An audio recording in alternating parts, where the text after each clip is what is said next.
നമസ്കാരം എല്ലാ പ്രേക്ഷകർക്കും ഇന്ന് സംഭവിച്ചതിലേക്ക് സ്വാഗതം. ഇന്ന് സംഭവിച്ച ഏറ്റവും പ്രധാനപ്പെട്ട വാർത്തകളുടെ വിശദാംശങ്ങളുമായി വാർത്തകൾ പ്രേക്ഷകരിലേക്ക് എത്തിക്കുകയാണ് ഞാൻ പ്രവിതാലക്ഷ്മി. ഏറ്റവും പ്രധാനപ്പെട്ട വാർത്തയിൽ നിന്ന് തന്നെ നമുക്ക് ആരംഭിക്കാം. മന്ത്രിമാരുടെ ഉറപ്പ് പാഴ്വാക്കായി, വെള്ളമില്ലാതെ വലഞ്ഞ് തലസ്ഥാന നഗരം.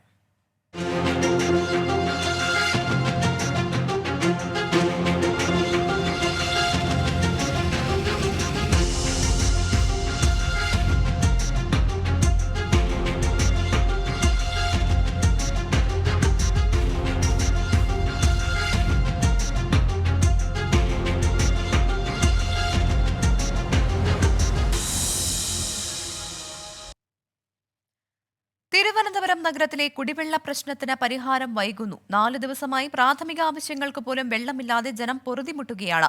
പ്രതിഷേധം ശക്തമായതോടെ ജനപ്രതിനിധികൾ ഇടപെട്ട് അറ്റകുറ്റപ്പണി വേഗത്തിൽ പൂർത്തിയാക്കി രാത്രിയോടെ പമ്പിംഗ് തുടങ്ങുമെന്നാണ് പ്രതീക്ഷ. ജലവിഭവ വകുപ്പിനെ വിമർശിച്ച് CPIM MLA VK പ്രശാന്ത് രംഗത്തെത്തി. 60 രൂപ വെള്ളം 70 രൂപ കൊടുത്ത് ഓരോ ഫ്ലാറ്റിൽ ഞങ്ങൾ ഇവിടെ എത്തിച്ചുകൊണ്ടിരിക്കുകയാണ്. ടാങ്കർ ഇന്നലെ ഒരു ടാങ്കർ വന്നിട്ട് കൈമനം തൊട്ട് 1/2 കിലോമീറ്റർ ദൂരത്തോളം റോഡ് സൈഡിലുള്ളവർക്കാണ് വെള്ളം കിട്ടിയത്. ഒരു 500-ന്റെ ടാങ്ക് ഉള്ളത് 2 ദിവസം അഡ്ജസ്റ്റ് ചെയ്ത് വെച്ച് ചെലവാക്കി. ഇപ്പോൾ വെള്ളമേ ഇല്ല, ഒരു തുള്ളി പോലും ഇല്ല. പരീക്ഷയാണ് കുട്ടികൾക്കെല്ലാം. ദാഹിച്ചു വലഞ്ഞ പൊതുജനങ്ങൾ തൊണ്ടപൊട്ടി വിളിച്ചതോടെ ഉദ്യോഗസ്ഥരും മന്ത്രിമാരും ഉണർന്നു. കുടിവെള്ളം മുട്ടിച്ച അറ്റകുറ്റപ്പണി ഏതാണ്ട് പൂർത്തിയായി. ഇനി പമ്പിംഗ് നടത്തി സമ്മർദ്ദ പരിശോധന നടത്തണം. ലീക്കുണ്ടായില്ലെങ്കിൽ രാത്രി 8 മണിയോടെ താഴ്ന്ന ഭാഗത്തെ വീടുകളിൽ വെള്ളമെത്തും. അർദ്ധരാത്രിയോടെ ഉയർന്ന സ്ഥലങ്ങളിലും വെള്ളമെത്തും എന്നാണ് പ്രതീക്ഷ. ഇവിടുത്തെ വാൽവ് കൂടി കണക്ട് ചെയ്ത് കഴിഞ്ഞാൽ നമുക്ക് പൂർണ്ണമായി വെള്ളം പമ്പ് ചെയ്ത് തുടങ്ങാൻ വേണ്ടി സാധിക്കും. അതിന് ഇപ്പോൾ നമുക്കറിയാം ഇതിന്റെ സെറ്റിംഗ് ഇവിടെ നടന്നുകൊണ്ടിരിക്കുകയാണ്. അപ്പോൾ ഈ പൈപ്പ് കുറച്ചുകൂടി താഴ്ത്തി ആ അപ്പുറത്തെ പൈപ്പിലേക്ക് കണക്ട് ചെയ്ത് കഴിഞ്ഞാൽ ഇതിന്റെ കണക്ഷൻ പൂർണ്ണമായി നമുക്ക് വാൽവ് കണക്ട് ചെയ്ത് കഴിഞ്ഞാൽ നമുക്ക് പമ്പിംഗ് ആരംഭിക്കാൻ വേണ്ടി സാധിക്കുമെന്നുള്ളതാണ് ഇപ്പോൾ നമുക്ക് കിട്ടുന്ന വിവരം. നഗരത്തിലെ കുടിവെള്ളം മുടങ്ങുന്നതിന് ഉത്തരവാദി ജല അതോറിറ്റിയാണെന്നും വീഴ്ച വരുത്തിയ ഉദ്യോഗസ്ഥർക്കെതിരെ നടപടിയെടുക്കണമെന്നും വട്ടിയൂർക്കാവ് MLA VK പ്രശാന്ത് ആവശ്യപ്പെട്ടു. ഉദ്യോഗസ്ഥന്മാർ 48 മണിക്കൂർ കൊണ്ടാണ് ഈ പണി ചെയ്തു തീർക്കാമെന്ന് പറഞ്ഞ് വർക്ക് തുടങ്ങിയത്. പക്ഷേ അത് ചെയ്തു തീർക്കാൻ കഴിഞ്ഞില്ല. ഇപ്പോൾ 72 മണിക്കൂറും കഴിഞ്ഞ് അതും കഴിഞ്ഞ് പോകേണ്ട ഒരു സ്ഥിതിയിലേക്ക് വന്നിരിക്കുന്നു. അവിടെയാണ് പറഞ്ഞത് ജാഗ്രത കുറവുണ്ട്. അനുഭവ സമ്പത്തുള്ള ഉദ്യോഗസ്ഥന്മാരെ തിരുവനന്തപുരത്ത് വെക്കണം. തിരുവനന്തപുരം കന്യാകുമാരി പാത ഇരട്ടിപ്പിക്കലുമായി ബന്ധപ്പെട്ട് റെയിൽവേ ട്രാക്കിനടിയിൽ കൂടി പോകുന്ന 500 mm 700 mm പൈപ്പുകളുടെ അലൈൻമെന്റ് മാറ്റുന്നതിന് വേണ്ടിയാണ് പമ്പിംഗ് നിർത്തിവച്ചത്. CAT റോഡിലും കുഞ്ചാലുമൂട്ടിലും ശുദ്ധജല വിതരണ പൈപ്പിന്റെ അലൈൻമെന്റ് മാറ്റുന്ന പ്രവൃത്തി ഇന്നലെ ഉച്ചയോടെ പൂർത്തിയാക്കി. പമ്പിംഗ് പുനരാരംഭിച്ചപ്പോൾ ചോർച്ച കണ്ടതിനെ തുടർന്ന് ലൈനിൽ വീണ്ടും അറ്റകുറ്റപ്പണി നടത്തുകയായിരുന്നു. സാങ്കേതികമായ തടസ്സങ്ങൾ മൂലമാണ് വൈകലെന്നും 40 മണിക്കൂറോളം അധികമായി ചെലവഴിക്കേണ്ടി വന്നതിനാലാണ് 2 ദിവസം അധികം കുടിവെള്ളം മുടങ്ങിയെന്നുമാണ് മന്ത്രി റോഷി അഗസ്റ്റിന്റെ വിശദീകരണം. 24 തിരുവനന്തപുരം. ഒരൊറ്റ ദാഹജലത്തിനായി തിരുവനന്തപുരം നഗരത്തിൽ ജനം നെട്ടോട്ടത്തിലാണ്. ഭക്ഷണം പാകം ചെയ്യാനും പ്രാഥമിക ആവശ്യങ്ങൾക്കു പോലും വെള്ളമില്ലാത്ത അവസ്ഥ സമീപകാലത്തൊന്നും നഗരവാസികൾ അഭിമുഖീകരിച്ചിട്ടില്ല. വെള്ളമില്ലാത്തതിനാൽ ബന്ധുവീടുകളിലേക്ക് പോയവരും കുപ്പിവെള്ളത്തെ ആശ്രയിക്കുന്നവരും നിരവധിയാണ്. വലിയവിള മണ്ണറത്തലയിൽ നിന്നുള്ള കാഴ്ചയാണിത്. കിണറുള്ള എവിടെയോ നിന്ന് വയോധികൻ കുടത്തിൽ വെള്ളം കൊണ്ടുവരുന്നു. ഭക്ഷണമുണ്ടാക്കാൻ വെള്ളത്തിനായി മിനറൽ വാട്ടർ ബോട്ടിലുകൾ വാങ്ങി വരുന്ന യുവാക്കൾ. 2-3 ദിവസമായിട്ട് വെള്ളം ഒട്ടും ഇല്ല, നമുക്ക് യൂസ് ചെയ്യാൻ വെള്ളമില്ല. അവസാനം കടകളിൽ പോയിട്ട് മിനറൽ വാട്ടർ ബോട്ടിലാണ് മേടിച്ചുകൊണ്ടിരിക്കുന്നത്. ഇപ്പോൾ കടകളിൽ പോലും മിനറൽ വാട്ടറിൽ നിന്ന് വെള്ളം കിട്ടുന്നില്ല. നമുക്ക് വെള്ളമെത്തിയാൽ അരി കഴുകി കഞ്ഞിക്കിടണം. ആറ്റുകാൽ മിത്ര നഗറിൽ ഈ അമ്മ കാത്തിരിക്കുന്നു. നിവൃത്തിയൊന്നുമില്ല. ഇത് വട്ടിയൂർക്കാവ് കാഞ്ഞിരംപാറയിലെ ടാങ്കറിൽ നിന്നുള്ള വിതരണം. ഉള്ളിലേക്ക് ഈ വാഹനം പോകില്ല. പെട്ടി ഓട്ടോറിക്ഷകളിൽ ചെറിയ ടാങ്ക് കയറ്റിവെച്ച് സ്വന്തം നിലയ്ക്ക് ഉൾപ്രദേശത്തേക്ക് വെള്ളം എത്തിക്കുകയാണ് നാട്ടുകാരിൽ ചിലർ. എഴുന്നേറ്റു നടക്കാനാകാത്തവരും രോഗികളും വയോധികരും ഒക്കെ വീടുകളിലുണ്ട്. കാഞ്ഞിരംപാറയിലെ തങ്കത്തിന്റെ കാൽ തളർന്നു പോയതാണ്.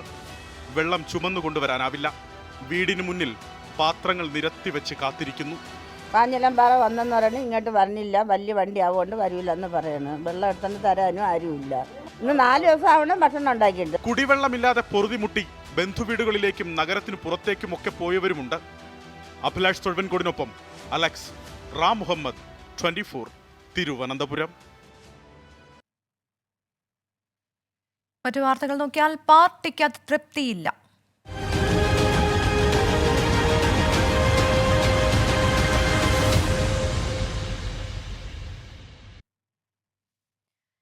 ADGP ഉൾപ്പെട്ട കൂടിക്കാഴ്ചാ വിവാദത്തിൽ സർക്കാർ നിലപാട് വ്യക്തമാക്കണമെന്ന ആവശ്യത്തിലേക്ക് CPIM എത്തി.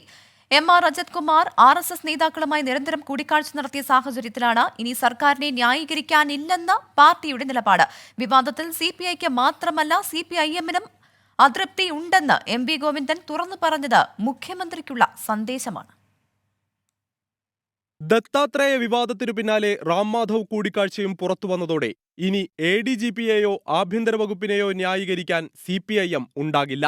വിവാദത്തെ പാർട്ടിയുമായി കൂട്ടിക്കെട്ടേണ്ടെന്ന് MV ഗോവിന്ദൻ വ്യക്തമാക്കി. CPIക്ക് അതൃപ്തിയുണ്ടല്ലോ എന്ന ചോദ്യം സ്വന്തം നിലപാട് പ്രഖ്യാപിക്കാനുള്ള അവസരമാക്കി പാർട്ടി സെക്രട്ടറി. ആഭ്യന്തര വകുപ്പിന്റെ മൗനം പാർട്ടി നേതൃത്വത്തിലും അണികളിലും ഉണ്ടാക്കിയ അസ്വസ്ഥതയാണ് MV ഗോവിന്ദന്റെ വാക്കുകളിൽ മുഴങ്ങിയത്. ഞങ്ങളെ കൂട്ടിക്കെട്ടണ്ടെന്ന് മാത്രമേ ഞാൻ പറഞ്ഞിട്ടുള്ളൂ. CPM-നെ കൂട്ടിക്കെട്ടണ്ട. ഒരു ലിങ്കിനെ സംബന്ധിച്ചിടത്തോളം ഞങ്ങളുമായിട്ട് ബന്ധപ്പെട്ട ഒരു കാര്യവും പറയണ്ട. അതാണ് ഞാൻ അന്നും പറഞ്ഞത്, ഇപ്പോൾ അത് തന്നെയാണ് പറഞ്ഞത്. ഞങ്ങൾക്ക് അതൃപ്തി. പിന്നെ നിങ്ങൾ CPM-നെ പറ്റി പറഞ്ഞു. ഞാൻ പറഞ്ഞത് ഇപ്പോൾ അത് തൃപ്തിയോടുകൂടിയാ. ഞാനിപ്പോൾ പറഞ്ഞത് തൃപ്തിയോടുകൂടിയാണോന്ന്. സംഘപരിവാറിനെ പ്രതിരോധിച്ചതിന് രക്തസാക്ഷികളായവരുടെ എണ്ണം MV ഗോവിന്ദൻ ഓർമ്മിപ്പിച്ചത് സമ്മേളന കാലയളവിൽ അണികളിൽ ആശയക്കുഴപ്പം ഉണ്ടാകാതിരിക്കാനാണ്. എന്നാൽ അവിടെ തീരുന്നതല്ല വിവാദത്തിന്റെ ആഴമെന്ന് പാർട്ടി നേതൃത്വം വിലയിരുത്തുന്നു. മുഖ്യമന്ത്രിയെ സംരക്ഷിക്കുന്ന നിലപാട് തന്നെയാണ് പാർട്ടിക്കുള്ളത്. വിവാദം കത്തിക്കാനും പാർട്ടിയില്ല. എന്നാൽ സർക്കാരിനും പാർട്ടിക്കും തലവേദനയായ വിവാദത്തിൽ പ്രതികരണമോ തീരുമാനമോ മുഖ്യമന്ത്രിയിൽ നിന്ന് CPIM പ്രതീക്ഷിക്കുന്നു. Political desk 24. ADGP M R. Ajith Kumar RSS നേതാക്കളുമായി കൂടിക്കാഴ്ച നടത്തിയതിൽ പരസ്പരം പഴിചാരി ഭരണ പ്രതിപക്ഷങ്ങൾ. മുഖ്യമന്ത്രിയുടെ ദൂതനാണ് അജിത് കുമാർ എന്ന് ആവർത്തിച്ച പ്രതിപക്ഷ നേതാവിനെതിരെ CPIM-ഉം BJP-യും രംഗത്തെത്തി. തൃശൂരിൽ BJPക്ക് വേണ്ടി വോട്ട് മറിച്ചത് കോൺഗ്രസ് ആണെന്ന് മന്ത്രി PA മുഹമ്മദ് റിയാസ് പ്രതികരിച്ചു. ADGP RSS കൂടിക്കാഴ്ച ആരുടെയൊക്കെ അന്തർധാരയ്ക്ക് തെളിവെന്നതിലാണ് തർക്കം. CPIM BJP ഒത്തുകളി എന്ന ആരോപണത്തിൽ UDF ഒറ്റക്കെട്ടാണ്. എം.ആർ. അജിത് കുമാർ RSS നേതാക്കളെ കണ്ടത് മുഖ്യമന്ത്രിക്ക് വേണ്ടിയാണെന്ന് VD സതീശൻ ആവർത്തിച്ചു. അതുപക്ഷേ പൂരം കലക്കാനാണെന്ന് താൻ പറഞ്ഞിട്ടില്ലെന്നും പ്രതിപക്ഷ നേതാവ്. ഇവർ തമ്മിൽ കണ്ടപ്പോൾ BJPയുടെ ഏറ്റവും വലിയ ആഗ്രഹം എന്താ? സംഘപരിവാറിൻ്റെ കേരളത്തിൽ ഒരു അക്കൗണ്ട് ഓപ്പൺ ചെയ്യണം അല്ലേ? അപ്പോൾ ഈ ADGP വഴി മുഖ്യമന്ത്രി കൊടുത്ത അഷ്വറൻസ്, അതിന് ഞങ്ങൾ സഹായിക്കാം, ഞങ്ങളെ ഉപദ്രവിക്കരുതെന്നാണ്. കേസ് പ്രശ്നമായിട്ട് ഞങ്ങളെ ഉപദ്രവിക്കരുതെന്നാണ്. അതിൻ്റെ തുടർച്ചയാണ് പൂരം കലക്കിയത്. തൃശൂരിലെ BJPയുടെ വിജയം വിശ്വാസികളെ അപമാനിച്ച് നേടിയതാണെന്ന് മുസ്ലിം ലീഗ് ദേശീയ ജനറൽ സെക്രട്ടറി PK കുഞ്ഞാലിക്കുട്ടി പറഞ്ഞു. CPIM-ഉം BJP-യും ജനങ്ങളെ പറ്റിക്കുകയാണെന്നും കുഞ്ഞാലിക്കുട്ടി കുറ്റപ്പെടുത്തി. തൃശ്ശൂരിൽ ഉണ്ടായ വിജയം വരെ കുളം കലക്കി പൂരം കലക്കി നേടിയതാണ്. കുളം കലക്കി മീൻ പിടിക്കാന്ന് കേട്ടിട്ടേ ഉള്ളൂ. ഇപ്പോൾ ഇത് പൂരം കലക്കി നേടിയ വിജയമാണ് എന്നാ വരുന്നത്. സഖ്യകക്ഷിയായ CPIയെ വിശ്വാസത്തിലെടുക്കാൻ കഴിഞ്ഞിട്ടില്ലെങ്കിലും വിവാദം VD സതീശനിലേക്ക് തിരിച്ചുവിടുകയാണ് CPIM. തൃശൂരിലെ കോൺഗ്രസിന്റെ വോട്ട് ചോർച്ച ചൂണ്ടിക്കാട്ടിയാണ് മന്ത്രി PA മുഹമ്മദ് റിയാസിന്റെ പ്രതിരോധം. തൃശ്ശൂർ ലോക്സഭാ തെരഞ്ഞെടുപ്പിൽ എങ്ങനെ BJP ജയിച്ചു? ആരുടെ വോട്ടാണ് കുറഞ്ഞത്? ഏത് പാർട്ടിയിലാണ് അതിന്റെ ഭാഗമായി ആഭ്യന്തര പ്രശ്നം ഉണ്ടായത്? ഏത് രാഷ്ട്രീയ പാർട്ടിയാണ് ഞങ്ങളുടെ പാർട്ടിയിലെ ഇന്ന നേതാക്കന്മാർ BJPക്ക് വോട്ട് മറിച്ചു എന്ന് പറഞ്ഞ് പാർട്ടി ഓഫീസിൽ ഉൾപ്പെടെ സംഘർഷ സ്ഥിതിയിലേക്ക് എത്തിയത്? എം.ആർ. അജിത് കുമാർ രാഹുൽ ഗാന്ധിയെയും കുഞ്ഞാലിക്കുട്ടിയെയും കണ്ടിട്ടുണ്ടെന്നും VD സതീശന്റെ അടുത്തയാളാണെന്നും BJP സംസ്ഥാന അധ്യക്ഷൻ K. സുരേന്ദ്രൻ. പൂരം കലക്കിയല്ല തൃശൂരിൽ BJP ജയിച്ചതെന്നും K. സുരേന്ദ്രൻ പറഞ്ഞു. News desk 24. മലപ്പുറം ജില്ലാ പോലീസ് മേധാവിയുടെ ക്യാമ്പ് ഓഫീസിൽ നിന്ന് മരം മുറിച്ചു കടത്തിയെന്ന പരാതിയിൽ അന്വേഷണം ഊർജിതം. പരാതിക്കാരനായ SI N. ശ്രീജിത്തിന്റെ മൊഴിയെടുക്കും. SP സുജിത് ദാസിന്റെ കാലത്തെ സ്വർണ്ണക്കടത്ത് കേസുകളും പ്രത്യേക സംഘം അന്വേഷിക്കും. ക്യാമ്പ് ഓഫീസിലെ മരം മുറിയിൽ അന്വേഷണം ആവശ്യപ്പെട്ട് മലപ്പുറം SPക്ക് പരാതി നൽകിയത് പെരുമ്പടപ്പ് SI ആയിരുന്ന N. ശ്രീജിത്താണ്. പിന്നീടാണ് ആരോപണം PV അൻവർ MLA ഏറ്റെടുത്തത്. നാളെ നേരിട്ടെത്തി വിവരങ്ങൾ കൈമാറാൻ തൃശൂർ റേഞ്ച് DIG ടോംസൺ ജോസ് ശ്രീജിത്തിനോട് ആവശ്യപ്പെട്ടു. ശ്രീജിത്ത് നിലവിൽ സസ്പെൻഷനിലാണ്. സ്വർണ്ണക്കടത്തുകാരെ സഹായിക്കുന്നുവെന്ന SP സുജിത്ദാസിന്റെ റിപ്പോർട്ടിന്റെ അടിസ്ഥാനത്തിലാണ് ശ്രീജിത്ത് നടപടി നേരിട്ടത്. കരിപ്പൂർ വിമാനത്താവളത്തിന് പുറത്തുവെച്ച പിടികൂടുന്ന സ്വർണത്തിൽ നിന്ന് ഒരു ഭാഗം പോലീസ് മോഷ്ടിക്കുന്നുവെന്ന PV അൻവർ MLA ആരോപിച്ചിരുന്നു. സുജിത് ദാസ് മലപ്പുറം SP ആയിരിക്കെയാണ് കരിപ്പൂരിൽ ഏറ്റവും കൂടുതൽ സ്വർണം പോലീസ് പിടിച്ചത്. 2.5 വർഷത്തിനിടെ 124 കേസുകളിലായി 150 കിലോ സ്വർണമാണ് പോലീസ് പിടികൂടിയത്. MLAയുടെ പരാതിയുടെ അടിസ്ഥാനത്തിൽ സ്വർണം പിടികൂടിയ സംഭവങ്ങൾ DGPയുടെ നേതൃത്വത്തിലുള്ള പ്രത്യേക സംഘം വിശദമായി അന്വേഷിക്കുന്നുണ്ട്. 24 മലപ്പുറം. ആര് വിചാരിച്ചാലും മുട്ടിൽ മരംമുറി കേസ് ദുർബലമാക്കാൻ കഴിയില്ലെന്ന് വനം മന്ത്രി A K Saseendran. DYSP V Benny case ആത്മാർത്ഥമായാണ് അന്വേഷിച്ചത്. ഉദ്യോഗസ്ഥനെതിരെ എന്ത് ആരോപണം വന്നാലും മരംമുറി കേസ് ഇല്ലാതാകില്ലെന്നും മന്ത്രി പറഞ്ഞു. അല്ല, മുട്ടിൽ മരംമുറി സംബന്ധിച്ച കേസ് അന്വേഷണം പൂർത്തിയാക്കി റിപ്പോർട്ട് സമർപ്പിച്ചു കഴിഞ്ഞു. ഇനി ആര് വിചാരിച്ചാലും ആ റിപ്പോർട്ട് തിരുത്താൻ കഴിയില്ല. അദ്ദേഹം അന്വേഷണം പൂർത്തിയാക്കിയെന്നും റിപ്പോർട്ട് സമർപ്പിച്ചു എന്നാണ് ഞാൻ മനസ്സിലാക്കുന്നത്. ഇനി അദ്ദേഹത്തിനെതിരെ എന്ത് ആരോപണം ഈ മുട്ടിൽ മരം കേസുമായി ബന്ധപ്പെട്ട ആരോപണങ്ങൾ ചിലപ്പോൾ അതിനെപ്പറ്റി ആരെങ്കിലും കോടതിയിലൊക്കെ ചോദിച്ചാൽ കോടതി ഇടപെടാനൊക്കെ. പക്ഷേ ഇപ്പോൾ വന്നിരിക്കുന്ന ആരോപണം മരമുറിയുമായോ വനം വകുപ്പുമായോ അതിൻ്റെ പ്രവർത്തനങ്ങളുമായോ ബന്ധപ്പെട്ട ഒരു കാര്യവും ആ ബെന്നിക്കെതിരെ ഒരാളും കേരളത്തിൽ ഇതുവരെ ഉന്നയിച്ചിട്ടില്ല. ഇന്ന് സംഭവിച്ചത് തുടരുന്നു. ഇപ്പോൾ വരുന്നൊരു വാർത്തയിലേക്ക്. തിരുവനന്തപുരം നഗരത്തിലെ കുടിവെള്ള വിതരണത്തിന്റെ അന്തിമഘട്ടത്തിൽ താളപ്പിഴ. പൈപ്പുകളുടെ അലൈൻമെന്റ് തെറ്റിയതിനാൽ പമ്പിംഗ് ഇതുവരെ തുടങ്ങാനായില്ല. പമ്പിംഗ് തുടങ്ങാൻ 1 മണിക്കൂർ എടുക്കുമെന്നാണ് വിവരം. സലിം മാലിക് തിരുവനന്തപുരത്ത് നിന്ന് ചേരുന്നു. സലിം, ഇനിയും എത്രത്തോളം കാത്തിരിക്കണം ജനങ്ങൾ? എന്താണ് ഈ അലൈൻമെന്റ് തെറ്റാൻ കാരണമായത്? പ്രവിതാതെ ഇതിൻ്റെ ഏറ്റവും അവസാന ഘട്ടത്തിൽ അതിൽ വലിയ ചെറിയ താളപ്പിഴയാണ്. പക്ഷെ അത് കുറച്ച് മണിക്കൂറുകൾ സമയമെടുക്കുന്ന നിലയിലേക്ക് ആ താളപ്പിഴ വലുതാകുന്നു എന്നുള്ളതാണ് നമുക്ക് പറയേണ്ടത്. വളരെ ചെറിയൊരു അലൈൻമെൻറ്റ് വ്യത്യാസം, 1 ഇഞ്ചിൻ്റെ വളരെ ചെറിയ ഒരു അലൈൻമെൻറ്റ് വ്യത്യാസമാണ് ഇവിടെ ഉണ്ടായത്. നമുക്ക് ആ ദൃശ്യങ്ങളിൽ നിന്ന് തന്നെ കാണാൻ കഴിയും. ആ ദൃശ്യത്തിൽ നിന്നും, അതായത് ഒരു ഭാഗത്ത് നിന്നുള്ള മണ്ണ്, ആ മണ്ണ് ഇതിനടിയിലേക്ക്, പൈപ്പിനടിയിലേക്ക് കയറ്റി അതിൻ്റെ ഏറ്റവും അവസാനത്തെ ക്രമീകരണങ്ങളും ജോലികളും പൂർത്തിയാക്കിയതായിരുന്നു. അപ്പോഴാണ് ആ 1 ഇഞ്ചിൻ്റെ താളപ്പിഴയുടെ ഒരു ചെറിയ വ്യത്യാസം കണ്ടത്. മാത്രമല്ല ആ ഇഞ്ചിന്റെ വ്യത്യാസത്തിനൊപ്പം തന്നെ അവിടെ നിന്നുമുള്ള മണ്ണ് കൂടി ഇടിഞ്ഞ് മാറിയതോടുകൂടി വലിയ പ്രശ്നം അതുമായി ബന്ധപ്പെട്ടുണ്ടായി. അതോടുകൂടി ഇത് വീണ്ടും ആ മണ്ണ് അടിയിൽ ഫില്ല് ചെയ്ത മണ്ണ് വീണ്ടും മാറ്റിയതിന് ശേഷം ആ അലൈൻമെന്റിന്റെ ഭാഗം ക്ലിയർ ആക്കേണ്ട ജോലിയുണ്ട്. അത് ഏകദേശം 1 മണിക്കൂറെങ്കിലും ഏറ്റവും കുറഞ്ഞത് എടുക്കും എന്നുള്ളതാണ് നമുക്ക് ഇപ്പോൾ ലഭിച്ചിരിക്കുന്ന അറിയിപ്പ്. പക്ഷെ അതൊന്നല്ല, അതിൽ കൂടുതൽ മണിക്കൂറുകൾ എടുക്കാനുള്ള സാധ്യതയുണ്ട്. അതിനുശേഷം ആ മണ്ണ് പൂർത്തിയാക്കിയതിന് ശേഷം മാത്രമേ ഈ 2 പൈപ്പുകൾ കൂടി ജോയിൻ ചെയ്യുന്ന ഒരു പ്രോസസ് ഉണ്ട്. അത് ഒരല്പം വിടവ് നമുക്കിപ്പോൾ അതിൽ കാണാൻ കഴിയും, ആ പൈപ്പിൽ കാണാൻ കഴിയും. നമ്മുടെ ക്യാമറാമാൻ അവിടേക്ക് ആ വിഷ്വൽ കാണിക്കാൻ പറ്റുമോ എന്ന് ശ്രമിക്കുന്നു.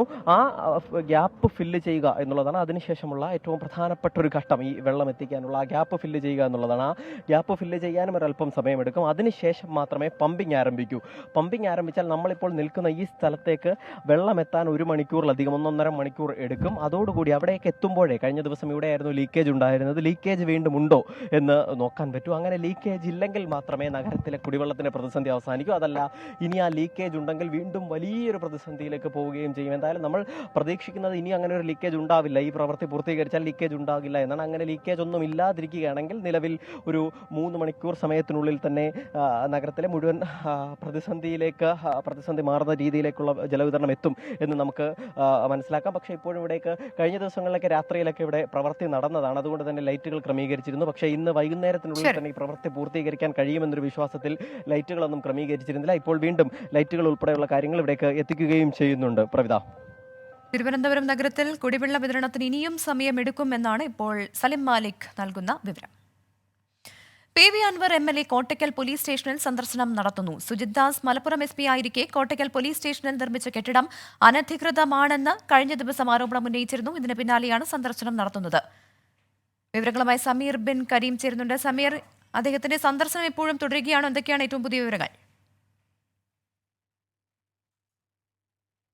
പ്രവിധ, നിലവിൽ PV അൻവർ MLA ഈ കോട്ടക്കൽ പോലീസ് സ്റ്റേഷനിൽ സന്ദർശനം നടത്തുകയാണ്.